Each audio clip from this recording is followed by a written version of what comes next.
আগামী 16ই জুন অর্থাৎ ঈদের ছুটির পরে 16ই জুন আসামিদের উপস্থিতি এবং আসামিদেরকে গ্রেপ্তার করে হাজির করার জন্য নির্দেশ দেওয়া হয়েছে।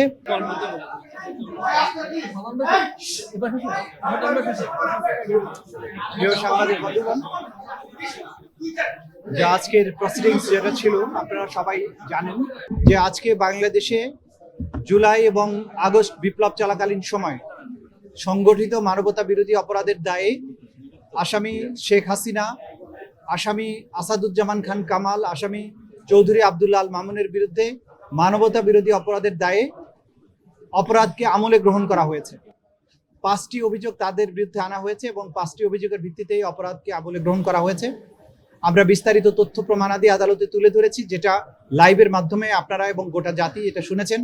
আমি সেদিকে যাচ্ছি না, আমি শুধু একটি কথা বলতে চাই যে এই বিচার কোনো প্রতিশোধের জন্য নয়, এটা হচ্ছে ভবিষ্যতের জন্য একটা প্রতিজ্ঞা এবং আগামী প্রজন্মকে নিরাপদ একটি বাংলাদেশ উপহার দেয়া।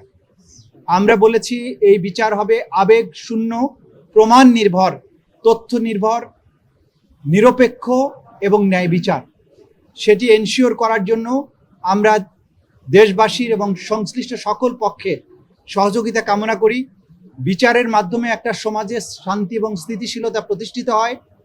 আগামীর বাংলাদেশ যে অন্ধকার অতীত থেকে বেরিয়ে এসেছে এবং বাংলাদেশ যে নতুন করে পুনরুজ্জীবনের স্বপ্ন দেখছে, এই বিচার শেষ হওয়ার মাধ্যমে সেই পুনরুজ্জীবনের স্বপ্ন বাস্তবায়ন হবে বলে আমরা বিশ্বাস করি। আপনাদের সবাইকে ধন্যবাদ। আমি পুরো অভিযোগগুলো আদালতে প্লেস করেছি, এগুলো আমি নতুন করে বলতে চাচ্ছি না, আপনারা দেখে নেবেন। আদেশ হয়েছে 5টা অভিযোগে এই 3 জন আসামির বিরুদ্ধে অভিযোগ আমলে গ্রহণ করা হয়েছে। তাদের বিরুদ্ধে নতুন করে গ্রেপ্তারি পরোয়ানা জারি করা হয়েছে। আগামী 16ই জুন অর্থাৎ ঈদের ছুটির পরে 16ই জুন আসামিদের উপস্থিতি এবং আসামিদেরকে গ্রেপ্তার করে হাজির করার জন্য নির্দেশ দেওয়া হয়েছে। ওই দিন যদি আসামিরা উপস্থিত হন তাহলে সেদিন থেকে আনুষ্ঠানিক বিচারের প্রক্রিয়া শুরু হবে। যদি আসামি কেউ অনুপস্থিত থাকেন, আইন অনুযায়ী তাদেরকে অনুপস্থিত ঘোষণা করার একটা ব্যাপার থাকবে, সেটাও সেদিন আদালত যথাযথ আইন প্রক্রিয়া অনুযায়ী সেদিন ঘোষণা করবে। আপনারা সবাই জানেন যে আমাদের আইনে লাইভ সম্প্রচার বা সম্প্রচারের ব্যাপারে এটা এখতিয়ার দেওয়া হয়েছে ট্রাইব্যুনালকে। ট্রাইব্যুনালের অনুমতি সাপেক্ষে যখন ট্রাইব্যুনাল মনে করবেন যে এই অংশটুকু সম্প্রচার করতে সাক্ষীর কোনো নিরাপত্তার ঘাটতি হবে না অথবা অন্য কোনোভাবে বিচারিক প্রক্রিয়ার প্রভাব পড়বে না, তখনই তারা অনুমতি দিবেন।